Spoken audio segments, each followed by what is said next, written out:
Welcome to the Mockingcast, the podcast of Mockingbird Ministries. I'm Sarah Condon, your host. In just a few moments, I'll be joined by my co-host, RJ Heyman and David Zoll. We come to you every other Friday to explore a few of the places where we currently see grace playing out in unexpected and compelling ways. Glad to have you with us. Praise the Lord. Praise the Lord.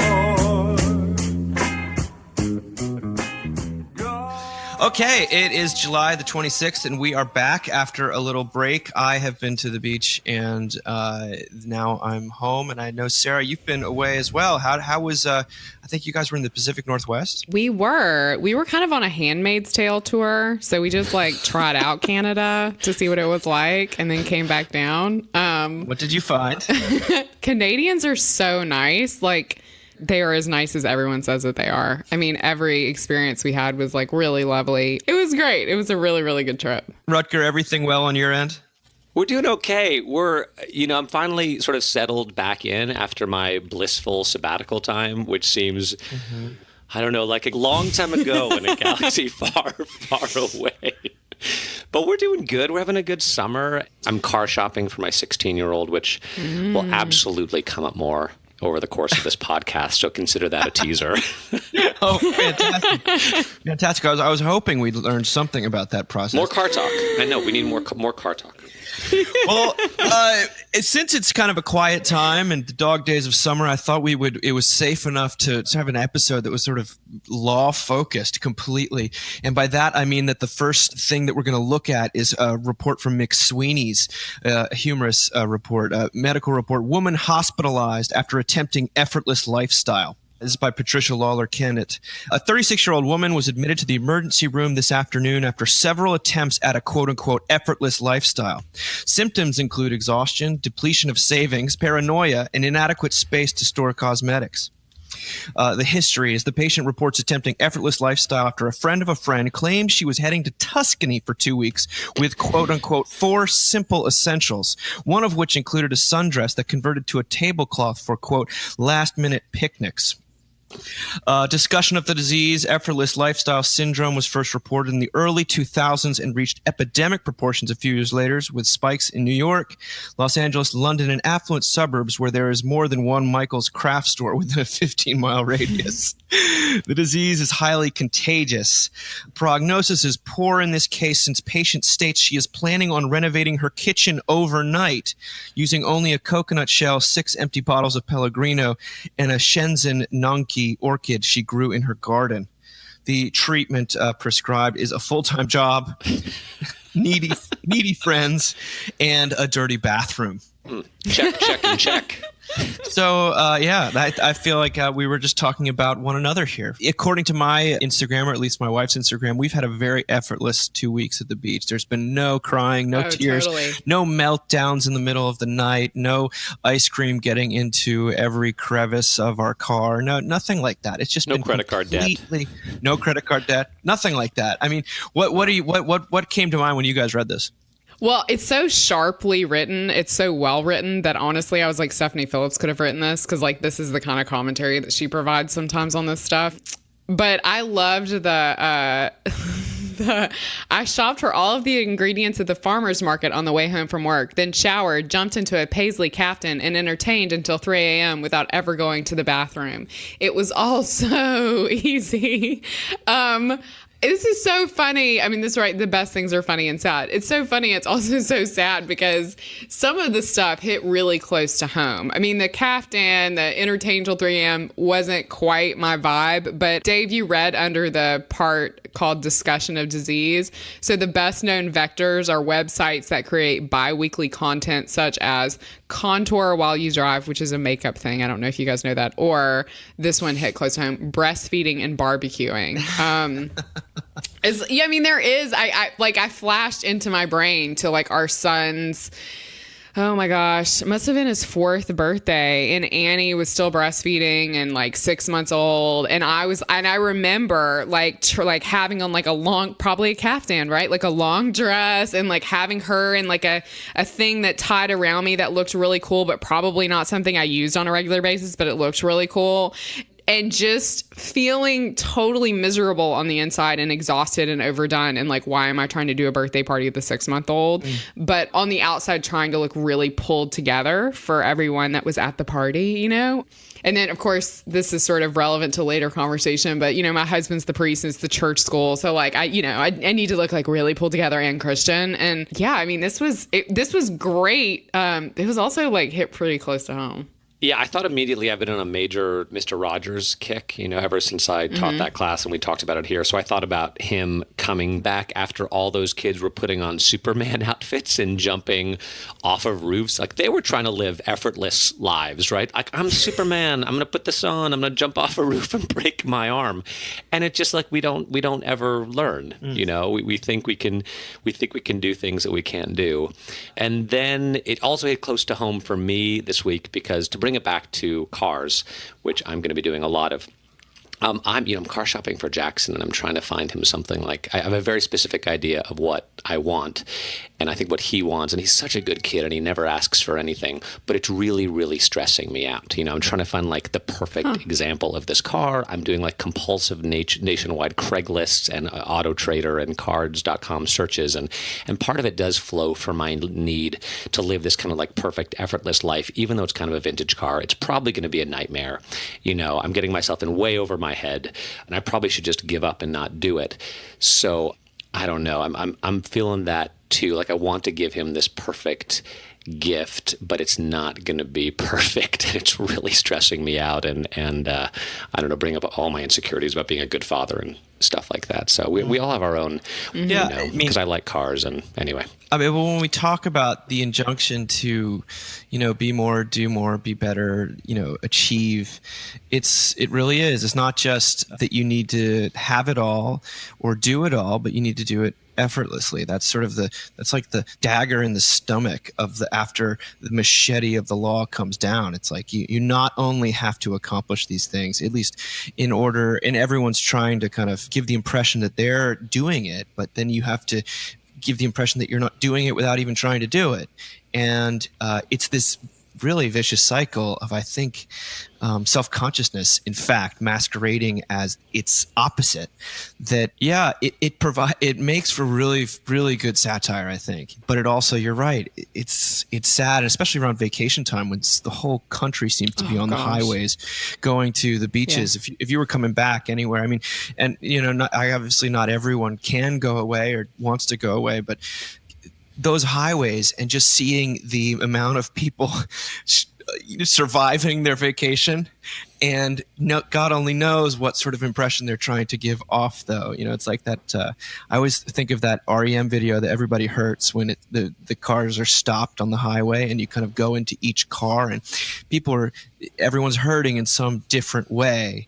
And yet they're probably on their way back from the beach, and they've got a tan, and they're in California, and it's beautiful. And yet what's really going on inside is not effortless at all. In fact, the injunction is sort of is outlawing kind of safety and the ability to kind of actually deal with what you're doing.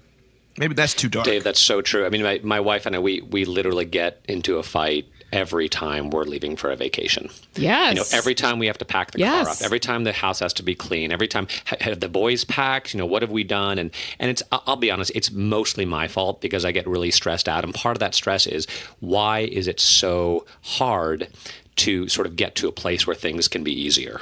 You know, everything just seems to be difficult, and this frustration and something in me that tells me that life should be easier than it is, which is not often the case, you know, and when life doesn't add up to the way you feel like it should be, or you're told it should be, or anyway. Well, I guess all we need is a full-time job, needy friends, and a dirty bathroom. The needy friends I already have. I mean, I'm looking at 2 of them right now. Hey. Yes, that's true. Yeah. No, it's funny. I often feel like God is so present when we're on vacation, like, and not because I drag everyone to churches, but like at these odd moments, I feel like God just like shows up. And I think part of it is because we're so miserable. Like, because like vacation is this like, well, I mean, our kids are still, you know, we have a 7-year-old and a 4-year-old, and we're just now not doing, because we do these for too long in our family, bottles or sippy cups. We're still doing diapers. And like, it's you're just sort of out on it reminds me actually of Charlotte and Stephanie's book. You're sort of out on a boat, like, right? Like floating around when you're on vacation, and you've all got to deal with each other. And fast and yeah, you're like desperate. And so there's these like odd moments where I feel like God shows up, and, you know, we had this really terrifying experience when we were in Vancouver. Our daughter has this stuffed animal called Lion that she's had since she was an infant, and she actually has to have him to sleep because she tucks his tail onto her thumb and sucks, and that's how she sleeps at night. So he's always with her, and she had my hand and she dropped Lion like as we're coming around a corner in Vancouver. She drops my hand and she runs out into the street, crouched as a 4-year-old, right?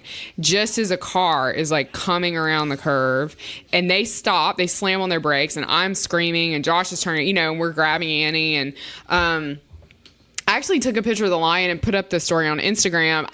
What I didn't put, there's always like the deeper level is like, you know, that it like really ruined the day. It was really hard to have that moment where you're like, oh my gosh, like God in all his mercy in this moment, right? Our kid is okay. And also like we could have lost our kid.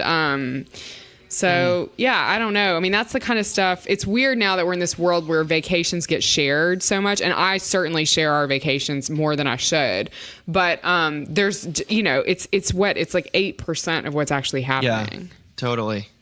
I mean, this kind of idea that we're under the injunction to perform even on our vacation, or even, I guess that effortlessness needs to be evinced in all things, especially if you're a person who is a Christian or trying to become some sort of a moral example to people. I was thinking about the kind of ratcheting up of the law as it relates to something that Troy Elliott wrote for our website this week. The way it reminded me of the effortlessness thing is that J.D. Koku, you guys know, he was saying, I find that the people who are the most adamant about teaching free will sanctification are the least sanctified people I've ever met, meaning the people that are the most effortless on Instagram. If you were to be around them, they're the ones evincing the most effort and probably resenting the hell out of anyone who gets in their way and makes it look like it's not the case. But Troy, he wrote this wonderful thing called Warnings Are Useless.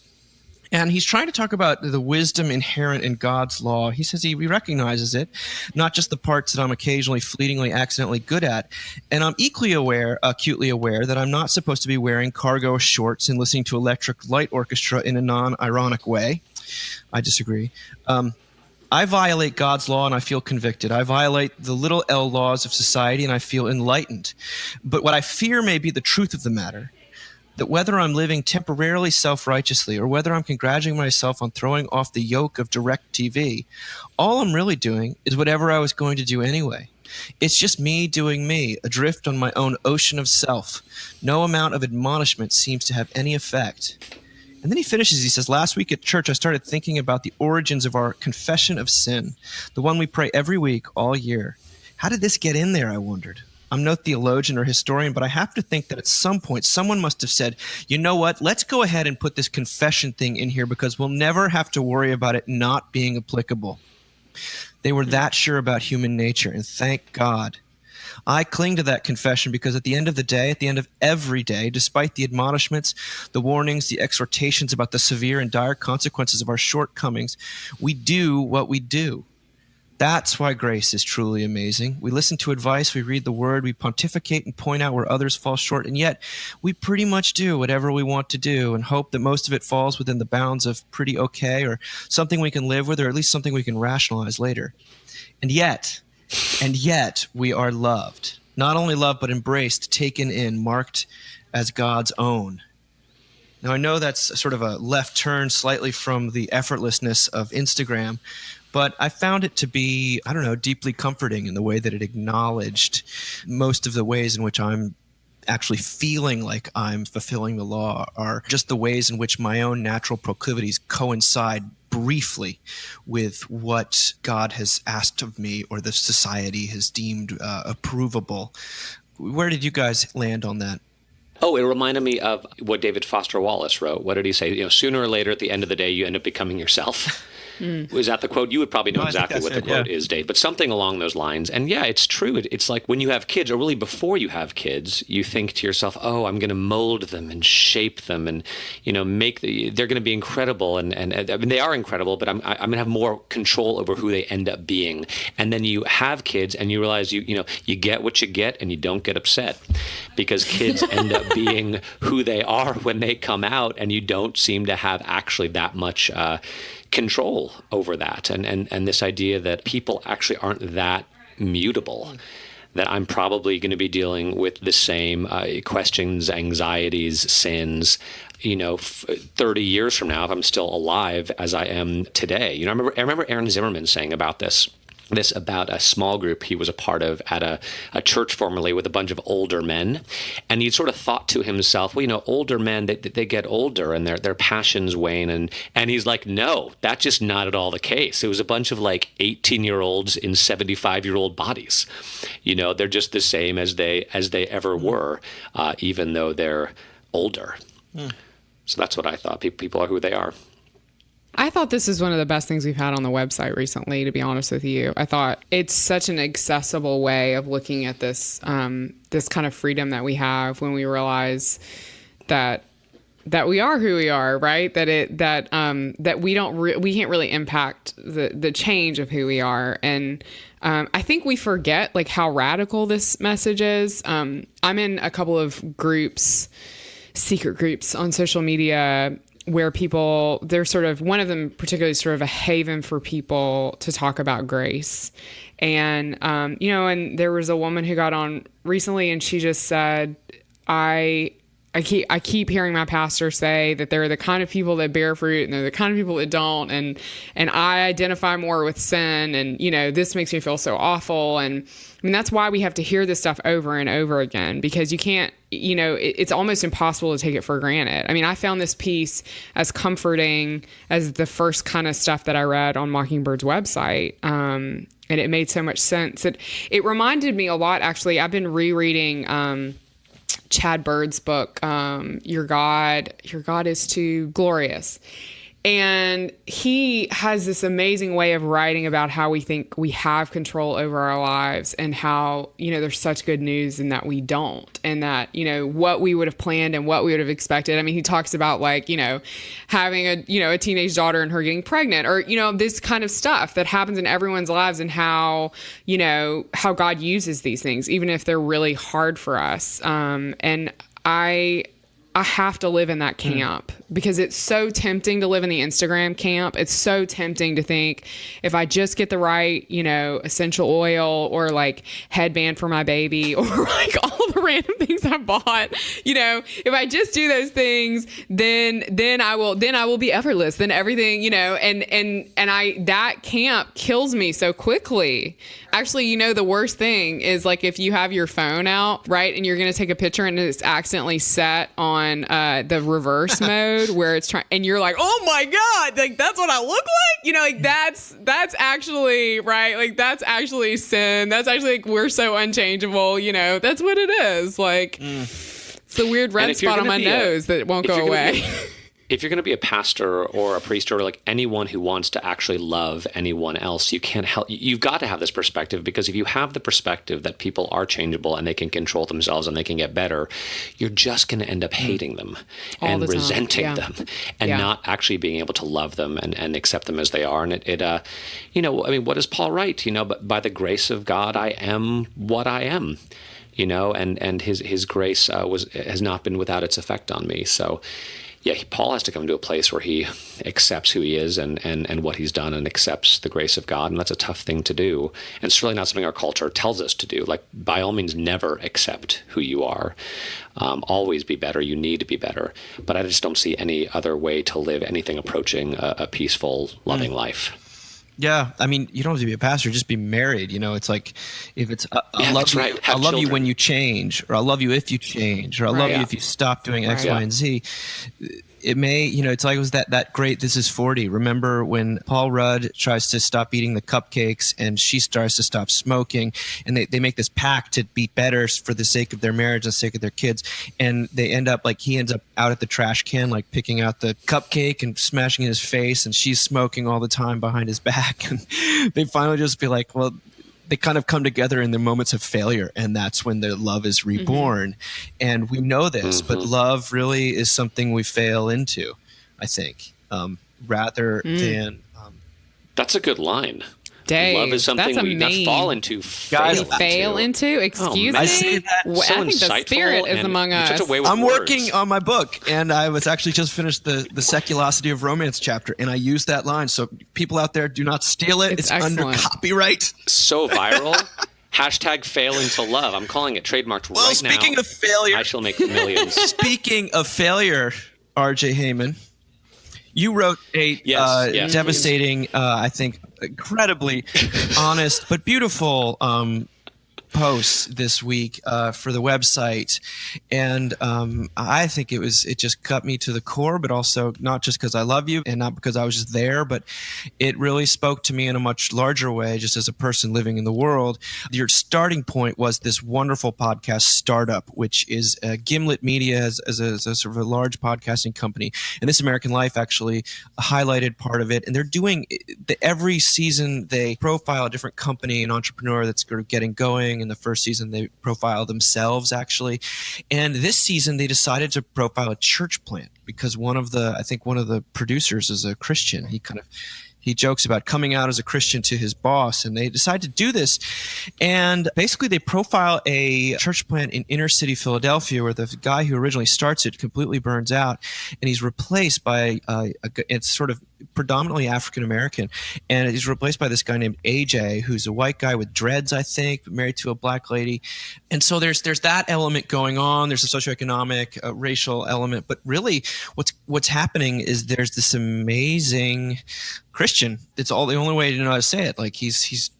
He's anxious, he's open, he's vulnerable, he's clearly trying to do the right thing, and you kind of just love this guy, and you walk with him as he tries to get their space ready and put the band together and get a sign up and everything. There's always one step forward, two steps back, but clearly, RJ, I don't really want to talk about it that much more. I want to talk more about what it brought up for you. Can you just I can read back to you the post, but I'd rather you just riff off of Startup. Well, I hope the post wasn't too devastating. I felt that way. And I mean, clearly it's been 6 years, but there's not too many people that you can talk to about sort of being a church plant or having a failed church plant. I mean, as I say in the article, the Startup podcast itself came out right after I moved to Houston and kind of the plant had failed. And there was so much in the podcast, just as guys starting a business and the anxiety that went along with that, the questioning that I really related to. And Alex Bloomberg, the founder of Gimlet Media, was so profoundly open, and his wife was on there and they talked about it, and money issues, anxiety. We talked to his therapist. It was that in itself was kind of cathartic and healing. But of course, it sort of hit me in a totally new way. And in some ways, I don't want to say PTSD exactly, but I can just relate so much to what AJ was saying and all these hopes and dreams that you have. I think especially what he says about wanting to plant a church for people who aren't Christians, and then you actually start a church, and the only people that show up are a bunch of Christians. That was something I also learned. The financial struggles, the questions over, did I hear clearly? This call that I thought God made really clear, but things don't seem to be working out the way I thought they would. I make a hint on it, but Dave, you were there with me founding Mockingbird at the same time, and we were kind of partners in crime, and it was really fun before you and Kate moved down to Charlottesville to sort of continue the ministry down there. But I mean, I used to have dreams. Like I had a quote unquote prophetic dream where you and me and Kate and Jamie, my wife, were all hanging out looking at this little plant, like this potted plant that all of a sudden started to grow spontaneously and basically turn into sort of Jack and the Beanstalk, where it's just like, go, grow. And I was like, there you go. That was a prophetic dream. Like God is going to bless this thing. It's going to be amazing. It's going to go like gangbusters. And there were parts of it that were amazing and went like gangbusters. But at the end of the day, we just couldn't pay the bills. And we couldn't make it work, and I had two small kids, and man, that last year of just the insecurity of not knowing how are we going to pay the rent, how are we going to how am I going to feed my family? So it brought up a lot of stuff for me. And I was talking with a fellow priest, Sarah, you and I have at St. Martin's, Jonathan Adams, who planted a successful church plant in Atlanta, which is still going. And I've been talking to him about it this week. I said, how did you reach financial self-sustainability? He said, well, we had two families show up early on, and they just started giving 5 figures a month. And I was like, well, that helps. And we never had that in New York City. And I said, well, what did you do? What was your strategy? How did you develop your donors? How did you build relationships? And he said, I didn't. They just showed up and started giving, and we were able to pay the bills. And I think there was some relief in that too, of feeling like at the end of the day, it really is all up to God. And as I said in my post, if I could talk to AJ and his wife, I have no idea how their plan's going to turn out. I would just comfort them that there is, if it's successful, fantastic. And I actually had someone sent me an email who said he planted a church that was quote unquote successful, but and did that for 18 years, and it left him totally burned out after 18 years. So maybe it'll be successful, and that's wonderful. But even if it's not, and you have to move on to something else, God will be there on the other side. God is there on the other side, and He knows the plans He has for you. And it's not to break you down or crush you, as much as it may feel like it. But that God is merciful and faithful at the end of the day. And we certainly discovered that to be the case, because we ended up in an amazing church in an amazing city that we never thought we'd be here, but it was so clearly God's gift to us. And I look back on that experience, I think even that was an incredible gift, because I was able to experience God's faithfulness in a way I never had before. And I guess the last thing I'll say, there have been a number of priests in my life, pastors who I really, really respected, and almost without fail, each one of them had at least one major ministry failure / catastrophe. And so I think there was always part of me that knew that in order to become the kind of, preacher, pastor, person that I wanted to be, I was going to have to experience some failure. And I didn't really want that to happen. But it did happen, and it'll probably happen again. But I do think, this whole theology of the cross thing we believe is true. God works through failure. God shows up and refines in the midst of difficulty. And I think that experience was hugely important, even as it was hard, and in some ways continues to be hard. So anyway, I'm abreacting all over the place with this, as is my wife, as we listen to AJ and Leah kind of right in the thick of it. And it's been fun and powerful.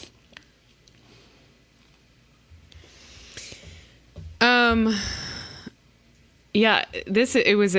Josh and I have listened to this on vacation together, and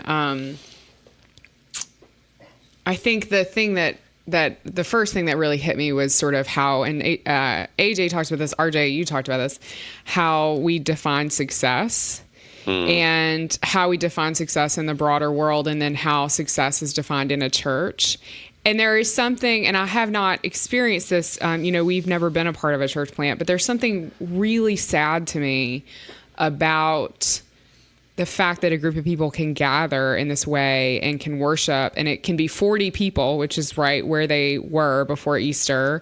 And then I think they had a few more after Easter or whatever, but 40 people, and that's not enough, right? That's not financially, that's not enough, but spiritually, maybe it is. And that is so complicated, and, also plays into this struggle that AJ talks about, that Leah talks about, where it's like, who am I trying to be for the sake of this church? And who am I, truly in Jesus, and how those can feel very different. And that I found incredibly relatable, church plant or not, because, things can feel really personality driven, and you're like, okay, but who, what is that worth? That's not worth anything. That's not anything happening, right, if people aren't recognizing God in their midst.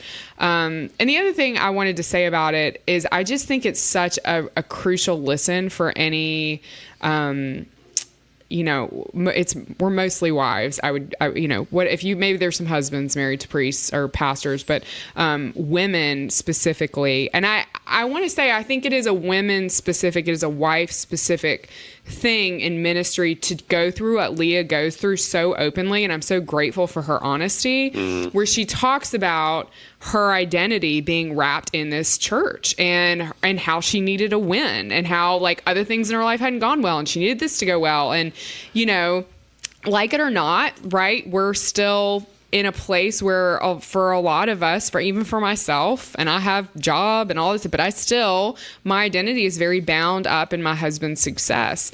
And that is it's a scary thing in any way, because it I think brings things into marriage that are vastly unhelpful.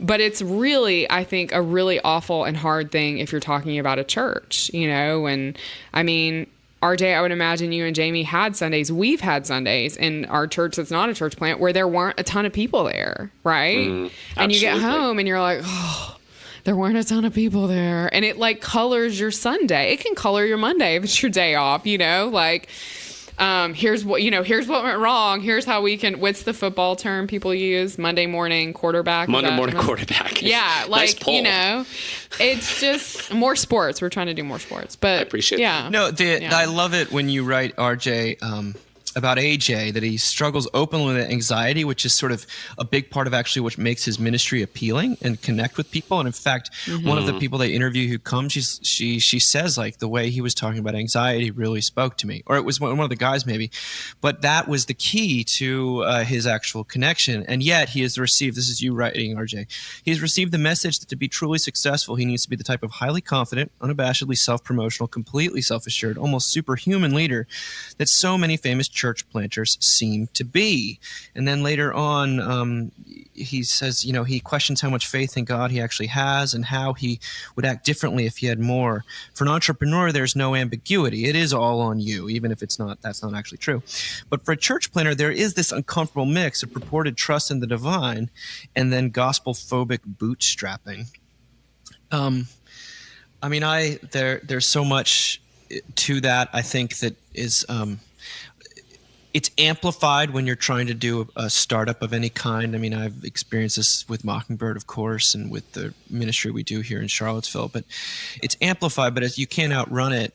No matter what you do, you're going to over-identify with your ventures, with your projects, with your accomplishments. And sometimes it really does feel like God is who meets you when those things don't go as planned, and sometimes they don't go as planned in a better way. Sometimes they don't go as planned not in the way that you'd hoped, as you say, RJ. And like, it's funny. I look back on that time when we were doing that church plant, and like, those are all my closest friends. I see how many people kind of got married out of that, and I see the gifts, the a little bit of the ego that did need to die, and in order to be able to not be in the bright lights in the big city and to actually be of use to other people.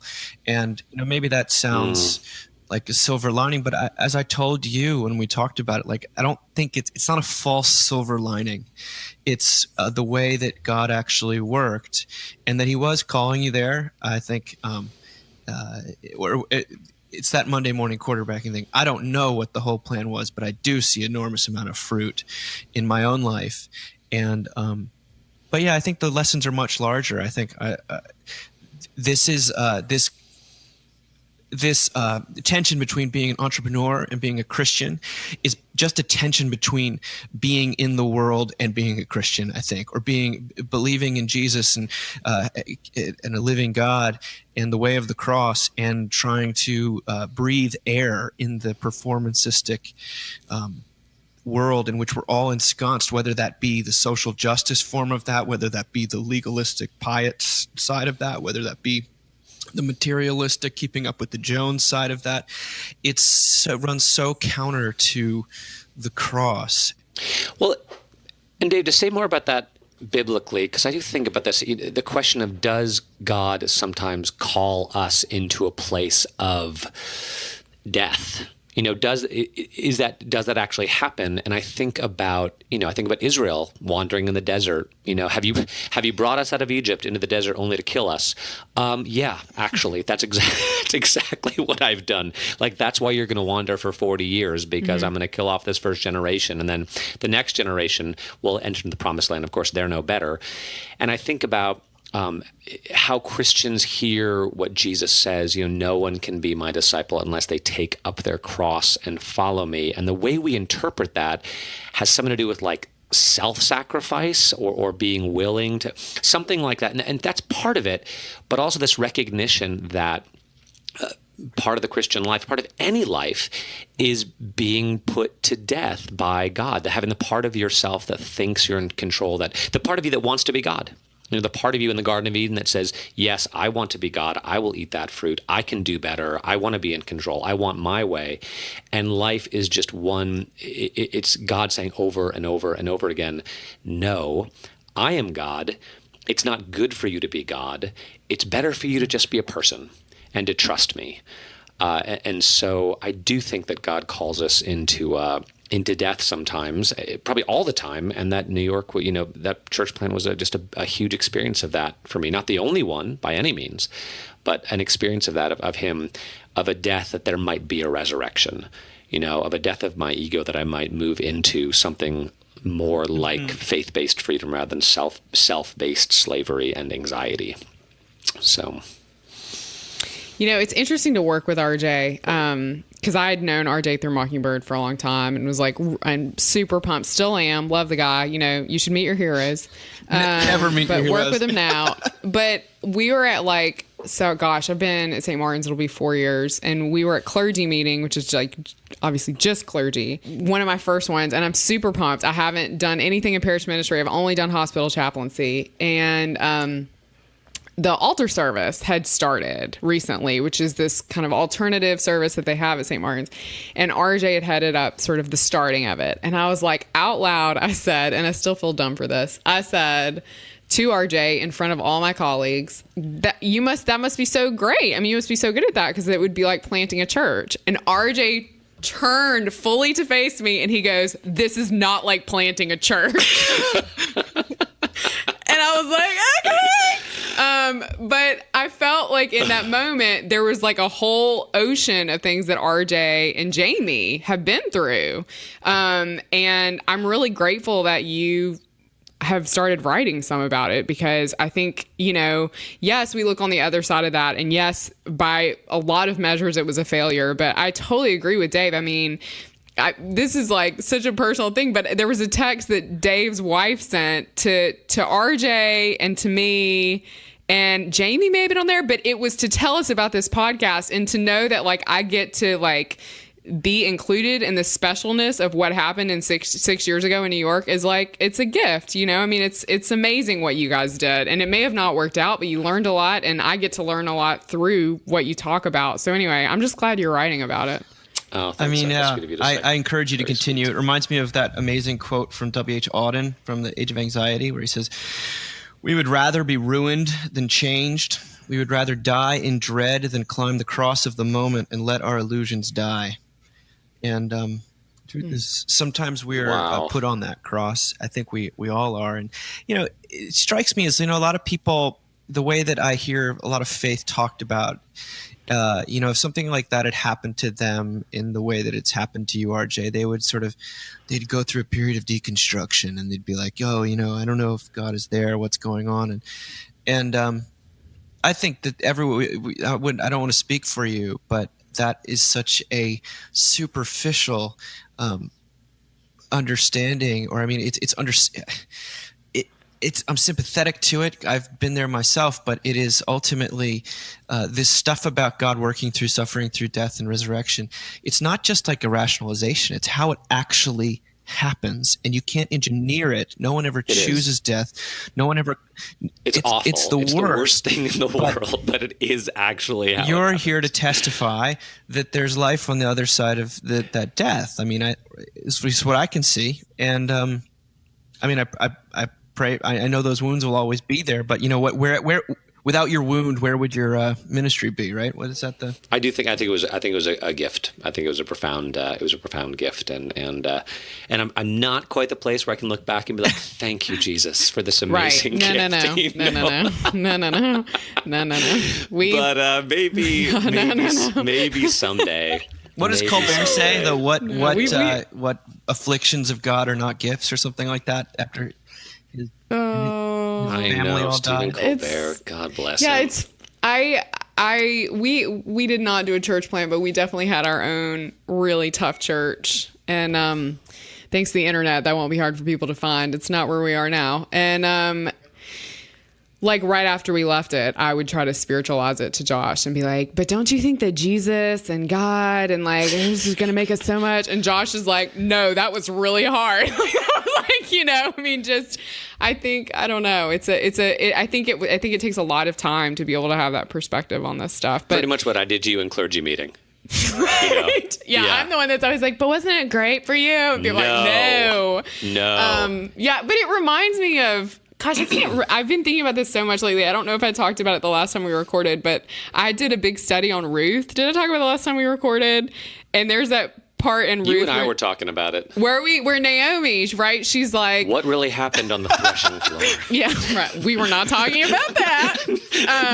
We know it was sex. But Naomi was like, she like looks up and she's like, who, like, just call me Mara. Like, I'm bitter. Like, I don't know what God is doing. And it feels like and Dave, I know what you're saying. There are people out there that they just think God has abandoned them. And I felt that way and you felt that way. But it feels like sort of a modern thing, and it does feel superficial. I love that in scripture, people are less like God, like where, you know, like God doesn't exist, right? And they're more like, what is God doing right now? Which I think is like the faithful response. So anyway. It's like Robert Duvall in The Apostle, you know, and he's just yelling at God in the attic, and someone calls over to complain. It was his mom's house, and he's like, well, since he's a little boy, he's been talking to God, and sometimes he talks to God, and sometimes he yells at God, and tonight he's yelling at God. And but I love that because it's not like God's not there. It's just kind of got to have it out with him. Well, I think that's probably the right place to end. I want to say to the two of you that I just saw the initial layout of the Deja Vu issue of the Mockingbird, which is the new print issue is coming out in probably about 2.5 weeks. And Sarah, I think you've got something in there. I know that I do. RJ, I think we shut you out of that one intentionally. Just kidding.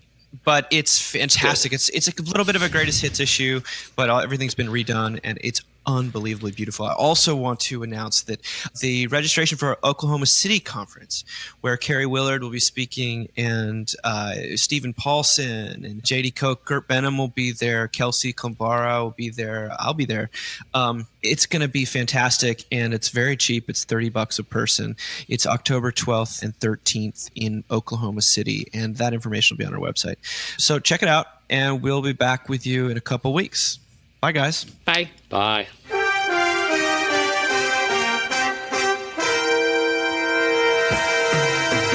Thank you for listening. Remember, you can find us on the web at www.mbird.com. And we'd always love to hear from you at info@mbird.com. Audio production for the Mockingcast is provided by the Narrativo Group, and if you like what you've heard, please do drop over to iTunes and leave us a rating and review. Until next time. Praise the Lord. Praise